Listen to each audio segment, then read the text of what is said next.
अस्सलाम वालेकुम। क्या हाल चाल? उम्मीद करते हैं कि आप खैरियत से। मेरा मर्द दुआ है कि आप हमेशा खुश रहें, हंसते और मुस्कुराते रहें और इसी तरह में अपना प्यार दिखाते रहें। मैं मोहम्मद भाई। मैं हूं तारिक महमूद। मैं इम्तियाज। आज हम जिस वीडियो पे रिएक्शन देने जा रहे हैं, इस वीडियो का टाइटल है Bangladesh will invade north east India when India attacks Pakistan. तो देखते हैं जी वीडियो और अपना रिव्यू पर देंगे। काउंट करते हैं 3 2 1 वीडियो स्टार्ट। नमस्कार, वेलकम टू करियर 247। मैं हूं प्रशांत धवन। नाउ बांग्लादेश के आज का समय जो फॉर्मर रिटायर्ड आर्मी ऑफिसर्स हैं, जो मोहम्मद यूनुस के काफी करीब बताए जाते हैं, ये लोग ओपनली बात कर रहे हैं कि जैसे ही भारत पाकिस्तान पे अटैक करेगा, Bangladesh north east region Bharat का कब्जा लेगा। यहाँ पर आप लोग देख पाओगे, इस पर बहुत सारे आर्टिकल्स पब्लिश हुए हैं। Occupy north east if India attacks Pakistan, unless government aid. एक बार को आप यहाँ पर कह सकते हैं, हाँ, ये बांग्लादेशियों को पता नहीं है कि इंडिया की आर्मी काफी स्ट्रांग है। अगेन यहाँ पे आपको देखना होगा, ये स्टेटमेंट में कैटेगोरिकली यहाँ पर इनके फॉर्मर आर्मी ऑफिसर्स जो आज के समय लिटरली मोहम्मद यूनुस की सरकार की प्रशंसा करते हैं ऑनलाइन, और बताया जा रहा है सरकार को ये सपोर्ट भी करते हैं। इनका प्लान ये है कि एक बार हम लोग उलझ गए पाकिस्तान में, उसके बाद बांग्लादेश को एक्टिव होना चाहिए और ये नॉर्थ ईस्ट भारत का कब्जा लेंगे। लिटरली ये लोग ये नहीं कह रहे कि सिलीगुड़ी कॉरिडोर को कट करने की कोशिश करेंगे या फिर प्रॉब्लम्स करने की कोशिश करेंगे। लिटरली आई मीन, आप अगर सोच कर देखिए ना, ये पाकिस्तान से भी ज्यादा रेडिकलाइजेशन आपको दिख रही है आज के समय। पाकिस्तान का तो मैक्सिमम ये कहता है ना कि जी जो डिस्प्यूटेड एरिया है वो कब्जा लेंगे। क्या नॉर्थ ईस्ट कुछ डिस्प्यूटेड रीजन है बांग्लादेश के साथ? कोई डिस्प्यूट है हमारा नॉर्थ ईस्ट और बांग्लादेश का? कुछ नहीं। इंटरनेशनल बॉर्डर ड्रॉ हो चुकी है। नॉर्थ ईस्ट इंडिया भारत का पार्ट है, मगर बांग्लादेश में बार बार ये आवाज उठ रही है कि जी नॉर्थ ईस्ट इंडिया जो है ना भारत का, इसको कब्जाना है। और इसलिए भारत में आज के समय कहा जा रहा है कि 2 फ्रंट वॉर छोड़िए, भारत को 3 फ्रंट वॉर की प्रिपरेशन करनी चाहिए। हम यूजुअली 2 फ्रंट वॉर कहते थे कि अगर मान लो कल को पाकिस्तान अटैक करता है, उसी समय चाइना अटैक करता है, तो 2 फ्रंट के लिए तैयार रहना होगा। हालांकि हमारे जो पूर्व सीडीएस साहब थे, बिपिन रावत साहब, इन्होंने देश को कहा था कि भारत को तैयार रहना होगा 2.5 फ्रंट वॉर। उस वक्त लोगों को इतना समझ नहीं आया कि ये आधा % ये कौन सा है। अब जो न्यूज लगातार सामने आ रही है कि दिल्ली जो हमारा देश का कैपिटल है, यहीं पर 5000 पाकिस्तानी रह रहे थे जो प्रॉपर लीगल रूट से भारत में आए थे। ये मैं उनकी बात नहीं कर रहा जो बॉर्डर टाप के आ गए। ये लोग तो लिटरली वीजा से भारत में आए हैं। कई दशकों से भारत में रह रहे थे 5000 पाकिस्तानी।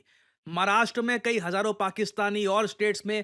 अभी तो पूरे इंडिया का काउंट नहीं किया गया है, नंबर बहुत हाई होगा, मगर ऑल ओवर इंडिया बहुत सारे Pakistani nationals, literal Pakistani nationals, कोई 10 साल से, कोई 15 साल से भारत में रह रहा है। तो कुछ हद तक आप कह लीजिए बिपिन रावत साहब की जो स्टेटमेंट है समझ में आती है, मगर अब यहाँ पे हमको ये बोलना पड़ेगा 2 फ्रंट नहीं 3 फ्रंट में ना, हमको बांग्लादेश के लिए भी प्रिपरेशन करनी होगी। क्योंकि इवन दो इस कंट्री की मिलिट्री कैपेबिलिटी उतनी है नहीं, इनके जो लोग, अगेन मैं घूम फिर के यही बोलूंगा, कंट्री लोगों से बनता है। इवेंचुअली जो मेजॉरिटी पॉपुलेशन सोचती है ना एक देश की, एक ना एक दिन वो देश वो कर ही देता है। और अगर बांग्लादेश में इसी तरीके से सेंटिमेंट बढ़ता गया कि एक बार इंडिया से भिड़ना है, इंडिया से लड़ना है, तो कल को पॉपुलैरिटी गेन करने के लिए इनका कोई लीडर एडवेंचरिज्म कर भी सकता है। और याद रखिएगा, ये लोग अवेयर है इस बात को लेकर के आमने सामने नहीं भिड़ पाएंगे भारत से। जब भारत किसी और वॉर में उलझा होगा, तब ये प्लान बनाकर बैठे हैं कि इंडिया के बड़े हिस्से को ये लोग कब्जा लेंगे। और अगर अभी भी आपके माइंड में एक डाउट है, मगर फिर भी 3 फ्रंट वॉर हो सकती है, पाकिस्तान, चाइना, बांग्लादेश, आप अगर पूरी स्टेटमेंट पढ़ोगे ना, ये major general retired ALM Fazlur Rahman की, ये यहाँ पर कहते हैं, I believe it is necessary to initiate discussions with China for a joint military arrangement on this matter. Pakistan के साथ तो ये कह ही रहे हैं कि पाकिस्तान ये जो आतंकवादी हमला करता है भारत पे, इंडिया को रिस्पांस में कुछ करना पड़ेगा। इंडिया उलझ गया पाकिस्तान के साथ, फिर ये चाइना के साथ बातचीत करेंगे कि चलो नॉर्थ ईस्ट जो रीजन है, और अगेन यहाँ पे आपको देखना होगा, बांग्लादेशियों को अच्छे से पता है जो नॉर्थ ईस्ट रीजन है भारत का, अरुणाचल प्रदेश स्पेशली, वहां पर कम्युनिस्ट चाइना की नजर है, चाइना उसको क्लेम करता है। तो इनके जो प्लान है, इंग्लिश में एक वर्ड होता है नफेरियस, ईवल, ऐसे प्लान बनाकर ये बैठे हैं। और मुझे ये ईवल वर्ड इसलिए यूज करना पड़ेगा, क्या हम इंडियंस के मन में ऐसी भावना है बांग्लादेश के प्रति? कभी किसी नेता ने भारत में पॉपुलैरिटी गेन करने के लिए ये बोला है कि बांग्लादेश को कब्जा लेंगे? हमारे यहाँ आइडिया भी किसी को आता नहीं है, ठीक है, मुंह कड़वा हो जाएगा, बांग्लादेश क्यों कब्जाना है। एक्चुअली आप अगर सोच कर देखें तो जो हमारी धरती है, पाकिस्तान ऑक्यूपाइड कश्मीर जो कब्जा रखा है पाकिस्तान ने, और अक्साई चीन जो इंडिया को बिलोंग करता है, उसके अलावा आप अगर देखो तो मेन स्ट्रीम इंडियंस, कोई नेता या फिर कोई जेन्युइन जियोपॉलिटिकल थिंकर कभी बोलेगा भी नहीं कि विस्तार करते हैं, एक्सपेंशनिज्म करते हैं। मगर बांग्लादेश अपनी इकोनॉमी देखते हुए, जो इनकी आबादी आज के समय लगातार गरीब होती जा रही है, वो सब देखते हुए इनके सपने देखो, भारत का हिस्सा कब जाना है इनको। और अगर यहाँ पे आप सोच रहे हैं कि मोहम्मद यूनुस के करीबी लोग ऐसी बातें करेंगे क्यों, जब तक ऊपर से इनको सिग्नल आएगा नहीं तब तक ये ऐसी बातें करेंगे नहीं। क्योंकि देखो, अपने आप ऐसी बातें करनी शुरू कर दी तो ऊपर से भी, हाई कमांड से भी डंडा आएगा कि क्या बातें कर रहे हो, देश का नाम क्यों खराब कर रहे हो। ऊपर हाई कमांड से अप्रूवल है तभी ऐसे बातें की जा रही है ना। देखिए, रीजन बहुत ही सिंपल है, बांग्लादेश आज के समय एक करेंसी क्राइसिस फेस कर रहा है। इनकी इकोनॉमी लगातार टैंक कर रही है। जो जीडीपी ग्रोथ रेट बांग्लादेश एक टाइम पे एंजॉय करता था अंडर शेख हसीना, वो सब तहस नहस हो चुका है। एक तो वैसे ही देखिए, मोहम्मद यूनुस के आते ही आपने नोट किया होगा, बहुत सारे निवेशकों ने बांग्लादेश से अपनी इन्वेस्टमेंट खींच ली। जो इंडिया के साथ इनका ट्रेड था वो भी इम्पैक्ट हुआ। और साथ ही साथ अब डोनाल्ड ट्रंप जो आ गए हैं ना, और उन्होंने जो टैरिफ लगा दिए हैं बांग्लादेश पे, और अब जो डोनाल्ड ट्रंप का ये कहना है कि ये मेड इन यूएस करेंगे। अभी तो खैर बांग्लादेश पर वापस 10% बेस टैरिफ लगे हुए हैं, मगर तब भी बांग्लादेश उस लेवल पर अब एक्सपोर्ट नहीं कर पा रहा है यूएसए को, जैसा एक टाइम पे किया करता था। और इनको पता है कि इंडिया की तरह ये लोग एक ट्रेड डील भी नेगोशिएट खुद के लिए नहीं कर पाएंगे। और अब आप देखोगे बांग्लादेश में जो जॉब्स हैं ये भी कम जनरेट होगी, क्योंकि बांग्लादेश की इकोनॉमी मोस्ट प्रोबेबली 36 सालों में सबसे लोएस्ट ग्रोथ रेट पोस्ट करने वाली है। बांग्लादेश की इकोनॉमिक ग्रोथ बताया जा रहा है 3.3% के आसपास गिर सकती है। एक टाइम पर ये कंट्री सपने देखता था भारत की ग्रोथ रेट के साथ कंपीट करने का, कि ये भी 6-7% के आसपास ग्रो किया करेंगे। अब 3% इनको दिख रहा है और इसी ट्रैजेक्टरी के साथ चलते रहे। और अभी मैं आपको बता दूं, पंच डोनाल्ड ट्रंप की तरफ से ये लग सकता है, एक बार भारत के साथ ट्रंप की ट्रेड डील हो गई, फिर ट्रंप एक एक करके बाकी देशों को देखेंगे, उसमें बांग्लादेश का भी नंबर आएगा। और ट्रंप को अगर बांग्लादेश का ऑफर अच्छा ना लगा, ट्रंप लगा देंगे उल्टे सीधे टैरिफ, 40-50% टैरिफ लगा देंगे बांग्लादेश पर। उससे इनकी बची कुची मैन्युफैक्चरिंग भी खत्म हो जाएगी। और मेरे शब्द ये याद रखना, डोनाल्ड ट्रंप के साथ मोहम्मद यूनुस को नेगोशिएट करना बड़ा मुश्किल पड़ जाएगा, क्योंकि मोहम्मद यूनुस इंडिविजुअल लेवल पर डोनाल्ड ट्रंप को टारगेट कर चुके हैं इन द पास्ट। और इसलिए मैं कहता हूं, जो कंट्री का लीडर है ना, वो बहुत ही ज्यादा मैटर करता है बाकी वर्ल्ड लीडर्स के साथ। स्पेशली दुनिया के जो सबसे इंपॉर्टेंट वर्ल्ड लीडर्स हैं, उनके साथ एक फाइन ट्यूनिंग होनी चाहिए उस वर्ल्ड लीडर की, तभी कंट्री आगे प्रोग्रेस कर पाएगा। नहीं तो जो बांग्लादेश वाला हाल है ये कई कंट्रीज का हो सकता है। अब यहाँ पे आप एक सवाल करोगे, अच्छा अगर बांग्लादेश की तरफ से ऐसी स्टेटमेंट्स आ रही है तो भारत की तरफ से भी कुछ ना कुछ बोला होगा। देखिए, सिंस जो ये रिटायर्ड मेजर जनरल है, ये अभी के लिए डायरेक्टली गवर्नमेंट में काम नहीं कर रहा, मोहम्मद यूनुस के काफ़ी करीबी है, मगर सिंस ये डायरेक्टली काम नहीं कर रहा तो लगता नहीं है कि विदेश मंत्रालय का डायरेक्ट रिप्लाई आएगा। अडानी पावर ने कुछ ही घंटों पहले बड़ा अच्छा एक रिस्पॉन्स पब्लिश किया है। ये कह रहे हैं, हमें उम्मीद है, हम अभी भी उम्मीद लगाकर बैठे हैं कि बांग्लादेश बत्ती का बिल भर देगा। जो इलेक्ट्रिसिटी बिल है बांग्लादेश का, जो आउटस्टैंडिंग ड्यूज है रफली ओनली $900 मिलियन, ये बांग्लादेश हमको उम्मीद है भर देगा। तो इंडिया ने तो यही करना है, जो बांग्लादेश कहेगा कि मार देंगे, ले लेंगे, 7 स्टेट्स ले लेंगे, तुम्हारी नॉर्थ ईस्ट ले लेंगे, हम लोगों ने ये यहाँ पे बिल रख देना है कि टाइम से पेमेंट कर देना, नहीं तो ड्यू डेट की एडिशनल पेनल्टी लगा देंगे। और फाइनली यहाँ पे आप लोगों से मैं एक सवाल पूछूंगा, वो कौन सी मेजर कंपनी है जिसने रिसेंटली एक बड़ी अनाउंसमेंट करी है, जो पूरे इन्वेस्टमेंट वर्ल्ड में आज से पहले किसी ने सुना नहीं, कि एक सिंगल कंपनी चिप मैन्युफैक्चरिंग के लिए $500 बिलियन निवेश करने वाली है। डोनाल्ड ट्रंप के सामने ये अनाउंसमेंट की गई है, इस पर दर्जनों आर्टिकल पब्लिश किए गए हैं, और this is historic for even USA. आपको यहाँ पर बताना है किस कंपनी ने अनाउंस किया है कि जी हम $500 बिलियन की इन्वेस्टमेंट करेंगे ताकि यूनाइटेड स्टेट्स ऑफ अमेरिका में artificial intelligence chip manufacturing hub ये बना पाएं। This is a huge development. और आपको बताना है कौन सी कंपनी ये 500 बिलियन की इन्वेस्टमेंट करने वाली है। ये है यहाँ पे आपकी ऑप्शंस, इंटेल, AMD, एनवीडिया या माइक्रोसॉफ्ट। कमेंट सेक्शन में करिए उत्तर। जो लोग देंगे सही आंसर, उनकी कमेंट को मैं दे दूंगा हार्ट, ताकि बाकी लोग समझ पाएं कि सही उत्तर क्या है। क्या आपने सोचा है कि भारत में on an average best paying jobs किस सेक्टर में होती है? मैं उस आदमी की बात नहीं कर रहा कि एक या दो तीन लोगों को करोड़ों का पैकेज लग गया। मैं यहाँ पे बात कर रहा हूँ ऑन एन एवरेज। इंटरेस्टिंगली इस पर आप गूगल करेंगे तो आपको बहुत सारे ऐसे आर्टिकल्स दिख जाएंगे जहां पर साफ साफ लिखा होगा जो बेस्ट पेइंग जॉब्स भारत में होती हैं ये सरप्राइजिंगली आज के समय आ रही हैं बैंकिंग एंड फाइनेंशियल सेक्टर में, जिसको हम BFSI कहते हैं। और अगर आप एक फ्रेश ग्रेजुएट हैं, फाइनल ईयर स्टूडेंट हैं, वर्किंग प्रोफेशनल हैं, तो आपके सामने एक बहुत अच्छी अपॉर्चुनिटी है। आप अपना करियर बिल्ड कर सकते हैं as a retail banking manager, wealth manager, financial adviser, relationship manager या फिर इवन एन इन्वेस्टमेंट एनालिस्ट। और इस फील्ड में अपना करियर किक स्टार्ट करने के लिए करियर 247 आपके लिए लेके आया है retail banking and wealth management course, जहां पे आपको banking foundation, retail banking products क्या होते हैं, फाइनेंशियल एडवाइजरी के बारे में प्रॉपर जानकारी दी जाएगी और साथ ही साथ खुद को प्लेसमेंट रेडी कैसे करना है उसमें भी आपको गाइडेंस दी जाएगी। और इस कोर्स की सबसे खास बात यह है कि इस कोर्स में आपकी परफॉर्मेंस अच्छी रहती है, आप अटेंडेंस प्रॉपरली अपनी यहाँ पर देते हैं, तो कोर्स के एंड में हम लोग अपनी तरफ से पूरी कोशिश करेंगे कि आपको एटलीस्ट 2 इंटरव्यूज मिले। और अगर आप सोच रहे हैं कि इस फील्ड में इवेंचुअली कहाँ आप काम कर सकते हैं, टॉप रिटेल बैंक्स में एक्सिस, PNB, SBI, HDFC, हर जगह आज के समय आप अगर देखें दे नीड बैंकर्स। सिमिलरली ना सिर्फ बैंक्स, इवन जो NBFCs हैं वहां पर भी आप काम कर सकते हैं। जो वेल्थ मैनेजमेंट फर्म्स हैं जैसे कि मोतीलाल ओसवाल, फ्रैंकलिन टेम्पल्टन, वहां पर भी आपका करियर ओपन हो सकता है। BFSI सेक्टर में आप देखोगे कॉन्स्टेंटली ग्रोथ हो रही है, क्योंकि जैसे जैसे भारत की GDP बढ़ेगी इस सेक्टर में ग्रोथ होना ऑब्वियस है। और करियर 247 के इस कोर्स की सबसे यूनिक बात यह है कि ना सिर्फ हम आपको सारी स्किल्स प्रोवाइड करेंगे, साथ ही साथ एक बहुत ही ज्यादा इंपॉर्टेंट सर्टिफिकेट होता है national institute of securities and markets का। ये एक एग्जाम पास करने पर मिलता है, NIMS सर्टिफिकेट।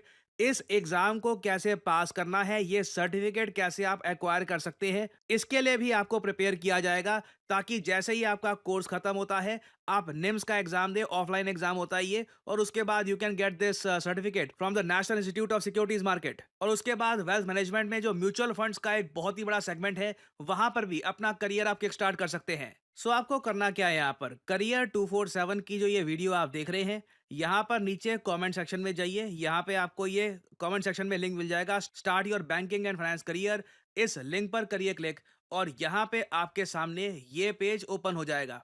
इधर अपना नाम डालिए, ईमेल आईडी डालिए, अपना मोबाइल फोन नंबर डालिए और नीचे जहां पर डिस्काउंट कोड लिखा हुआ है यहाँ पर एंटर करिए PD10, ताकि आपको डिस्काउंटेड प्राइस में ये कोर्स खरीदने का मौका मिले। बहुत ज्यादा एक अफोर्डेबल प्राइस में हमने ये कोर्स लॉन्च किया है। जो फी है इसकी ये 30,000 आपको दिख जाएगी, but after applying the code PD10 आपको एक एडिशनल डिस्काउंट भी। वीडियो खत्म हो गई भाई। कुछ लोग होते हैं जो भाई साहब बीच में एक नया शगुफा छोड़ देते हैं। आजकल सही देखी जाए तो भाई ये कंट्री जो है तीनों कंट्री जो है शगुफे छोड़ रहे हैं, कोई ना कोई नई शगुफा उठ जाता है। तो जिस तरह बांग्लादेश के नई नई चीजें निकल रही हैं, अजीब कुन निकल रही हैं। अब भाई देखा जाए तो बांग्लादेश पहले ही हालत हमसे भी उसकी गई गुजरी है। एक आज मैं आपको बात बताऊं, चाहे कमजोर मुल्क है चाहे तगड़ा मुल्क है, जियो पोलिटिकल ऐसी चीज़ है जैसे ये समंदर का कानून है कि बड़ी मछली छोटी मछली को खा जाती है। इसमें हर एक मुल्क घात लगा के बैठा होता है अपने फायदे के लिए। पहले नंबर तो बात है कि अगर 3 फ्रंट वार होती है, मिसाल की बात है, पहले नंबर तो भाई आई विश कि भाई इस तरह का माहौल बने ही ना। अगर 3 फ्रंट वार होती है कि खुदा न खास्ता कि भाई बांग्लादेश कुछ एरिया कब्जा लेता है, तो क्या इंडिया भाई साहब इतनी स्ट्रॉन्ग कंट्री है, तो क्या वो कल को मैं कहता हूँ बच्चा है सारा बांग्लादेश कब्जा ले? इसमें एक इस तरह के मिसाइल सिस्टम है इंडिया के पास, वो इन्वेड करे ना करे, दूर से खड़ा होकर सिर्फ मिसाइल ही छोड़ देना। तीनों तरफ देखना पड़ेगा हिंदुस्तान को। अगर ऐसा काम होता है तो इंडिया को चाइना का भी डर है, पाकिस्तान का भी, ऊपर से बांग्लादेश गया गुजरे से बहुत ताकतवर। ये तुर्की से भी ड्रोन लेंगे, पाकिस्तान से भी हथियार खरीदे, इससे पहले इंडिया के साथ इससे कितने अच्छे ताल्लुकात से इनसे भी हथियार खरीदते रहे। तो ये नहीं कि उनके पल्ले कुछ, उनके पास पैसा भी है। अगर मेरी बात उनका भी हमारे जितना ही बजट आप तो फिर कम से कम चलो कुछ ना कुछ तो कर सकते हैं। की बात कर दें, मैं ये सोच रहा था वीडियो प्रशांत सर की देगा, 7 सिस्टर अगर नहीं भी कब्जाते लेकिन वहाँ किसी आदमी मूवमेंट आ जाती है, आदमी मूव हो जाती है, वो एक्टिव हो जाती है, जैसे पाकिस्तान हो जाती है, ऊपर से चाइना अगर इंटरफेयर नहीं करता लेकिन out of the door in दोनों को प्रोस्पेक्टली तौर पर मदद करता है, तो वो मुश्किल तो होगी भारत के लिए। नहीं मुश्किल बिल्कुल मुश्किल हो जाएगी। सिर्फ और सिर्फ ना थोड़ा सा ना डरा ही देना, और साफ जाहिर है कि इंडिया को बॉर्डर के साथ तो आर्मी अपनी टाइट करनी पड़ेगी, तो ध्यान भटकाने के लिए काफ़ी है। बाकी ये बात है भाई, जो दूसरे बड़े कंट्रियों की अगर बात करूं तो भाई चाइना जो है उसने जानबूझ के उलझाया है पाकिस्तान, तो भाई इस्तेमाल हो रहा है इसमें। ये जिस तरह भी अटैक हुआ भाई, पहलगाम अटैक हुआ, सीधी बात है भाई साहब, कहीं ना कहीं आपकी सरकार ने भी थोड़ी सी जल्दबाजी की, क्योंकि नाक बचाने के लिए ना ये जल्दबाजी हुई है। जिस तरह पाकिस्तान का प्राइम मिनिस्टर कह रहा है कि भाई हमारे साथ टेबल टॉक करो, हमारी तहकीक करो भाई साहब, अगर नेगोशिएशन पे आओ आप, बातचीत करो। हाँ जी। अगर इंडिया चाहता तो वो बात टेबल पे आ सकता था, लेकिन वो होता ना कि भाई अपनी आवाम को भी कुछ ना कुछ जो एक फेस जो है दिखाना है, फेस से भाई हम जो है वो तगड़े हैं। हम मोदी साहब का अक्सर ये है कि भाई स्ट्रॉन्ग लीडर है, हालांकि भाई इंदिरा गांधी के बाद कोई स्ट्रॉन्ग लीडर उस लेवल का आई नहीं। क्या बात है। जो स्ट्रॉन्ग लीडर था ना इंदिरा गांधी थे, उनके जैसा भाई कोई भी नहीं, आयरन लेडी कहते हैं उसको, उनको। तो भाई अब जो है मोदी साहब चाहते हैं कि भाई उनका इमेज बने हिंदुस्तान के लोगों में, उनका जो इमेज एक रेपुटेशन है वो बरकरार रहे। और ये बरकरार कैसे रहना है, अगर भाई साहब रिटेलिएट करना है या मुंह तोड़ के जवाब देना है, इंडिया पाकिस्तान के ऊपर अटैक लाजमी करना है। आज ही मैं भाई एक रिपोर्ट सुना रहे थे कि भाई अमेरिका की कुछ रिपोर्ट आई है कि अमेरिका नायब वजीर खारजा की, हाँ उनकी रिपोर्ट आई है कि उन्होंने बोला कि भाई इंडिया थोड़ा बहुत अटैक करेगा, पाकिस्तान भी महदूद पैमाने पर अटैक करेगा, और पाकिस्तान भी आगे से गोलियां चला के बस इतना ही होना है। पाकिस्तान भी लो रिएक्शन पे होगा, थोड़ा सा ठंडा काम ही होगा। अब मुद्दा ये है भाई साहब कि दूसरे तीसरे कंट्री तो उठा रहे हैं फायदा। अगर मैं अपने जो आज तक हमने सीखा ना उसकी बात करूँ ना, तो भाई साहब अमेरिका तो यही चाहता है कि भाई बड़े पैमाने पे जंग छिड़े, और इस जंग में चाइना भी इन्वॉल्व हो। और अगर चाइना इन्वॉल्व हो जाता है, जंग जो है चाइना या पाकिस्तान की छिड़ जाती है, तो साफ जाहिर है भाई अमेरिका का तो मकसद यहाँ पर ही पूरा होता दिख रहा है। और वो कर कौन रहा है भाई, हम किस लिए अपनी नाक रखते रखते अपना खित्ते की तबाही उतार देनी, उतर जाएगी कि मेरे दो कजन्स हैं, तारक भाई को पता है, पिछले दिनों ना हमारा एक फैमिली मैटर था, उन दोनों के आपस में ना एक दूसरे के चाचू के बेटे हैं, उसका मिसाइल बना था। तो जब दोनों पे पुलिस केस भी हुआ, तो मेरा एक दोस्त था मजरिया से, मैंने उनको बुलाया, तो रात गए ना 2-3 बजे तक ना उन दोनों पार्टीज की ना थाने में सुलह हुई। मैं इसी मेन सेम वही चीज़ हूँ। तो उसने मुझे निकला, कहता यार महल भाई, मैंने कहा बोले भाई, कहता ये इनकी सुलह तो होगी है लेकिन नीयत तो दिल से नहीं हुई। मैंने कहा वो कैसे, कहता जब तक ये दोनों एक छत के नीचे नहीं बैठेंगे इन दोनों घरों में सुकून नहीं होगा। नहीं वही सेम पाकिस्तान इंडिया की, मुझे सेम वही सिचुएशन अभी याद यहाँ पर, जहाँ पर भी नाक की बात आती है ना, वहाँ पर अक्सर नुकसान हो जाता है। वो उन्होंने भी ऐसा किया, जो मेरा कजन है वो यही कहता है कि जो मैं हूँ ना, मेरे जैसे कोई नहीं, मेरे अगले को लताड़ देना। जो नेक्स्ट है वाला ये शेर है तो वो सवा शेर है। इन दोनों में उनके खर्चे भी हुए, पैसे भी लगे, फैमिलीज भी डिस्टर्ब हुई। ऐसा ही है ये चीज है भाई कि भाई अभी खराबी तो दोनों तरफ। अब यकीन माने सिर्फ और सिर्फ ये जो हथियार है ना पाकिस्तान की तरफ से या इंडिया की तरफ से, जितना ज्यादा एरिया पे हथियार एक जगह से दूसरी जगह मूव करके लेकर गए ना, अरबों रुपए का खर्चा यहाँ पर ही हो गया है। और ये किधर से जाना है भाई साहब, आम जनता की टैक्स से जाना है, आम जनता की पैसे से जाना है। ऐसे नहीं इधर उधर टैक्स बढ़ाएंगे कि भाई हमारी जंग हो रही है, हमें ज़रूरत है पैसों की, 100 चीज़ें होंगी।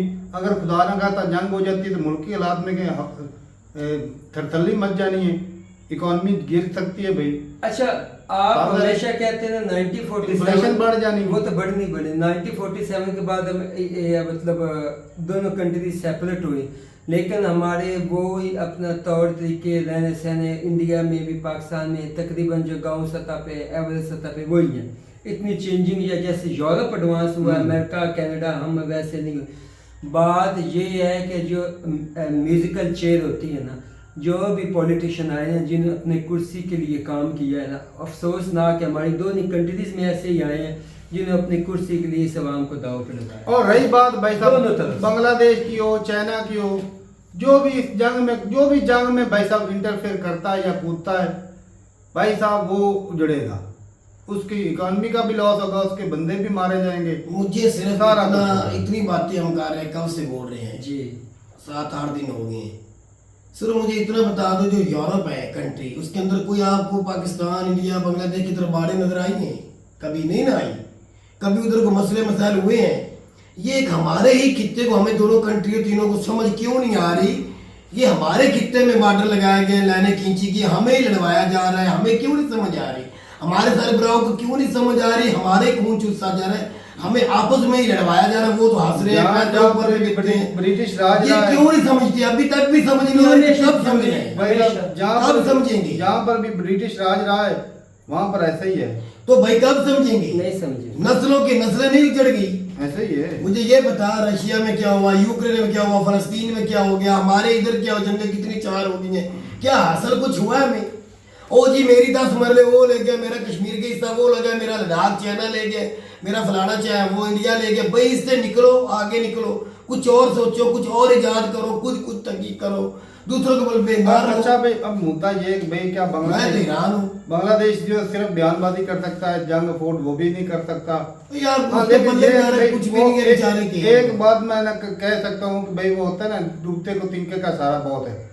2 फ्रंट वार जो है वो फेस करना मुश्किल है, और जब 3 हो जाएगा तो भाई हिसाब दे रहे कि भाई इंडिया का जो जोर है, तीनों तरफ जोर लगना है, जोर जो है वो ज्यादा लगेगा। एक तरफ लड़ेंगे, दूसरी तरफ, तीसरी तरफ, वो तीनों तरह से एक टाइम पे लड़ना भी मुश्किल हो जाएगा। तो ये है कि चुनौतियां हिंदुस्तान के लिए भी बढ़ने वाली हैं। और पाकिस्तान ने तो भाई बोला था कि भाई बैठ के बात सुलझा लेते हैं, लेकिन आप जंग चाहते हो, फिर जंग ही सही। ऊपर से ईरान को भी धमकियां दी जा रही है अब हिंदुस्तान की तरफ से, मीडिया पे। लेकिन ईरान को भी जा रहा है बीच में। लास्ट में यही बात है, मेरी ये हमारे तीनों भाइयों के हमारी विश है कि इंसानियत का लॉस हो।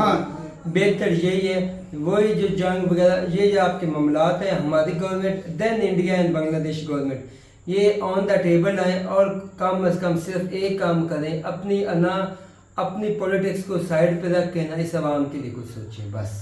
चलें जी, सही है। बाकी भाई ये ना डायलॉग बड़ा धांसू था कि आपका ये बिल है ये पहले पे कर दो।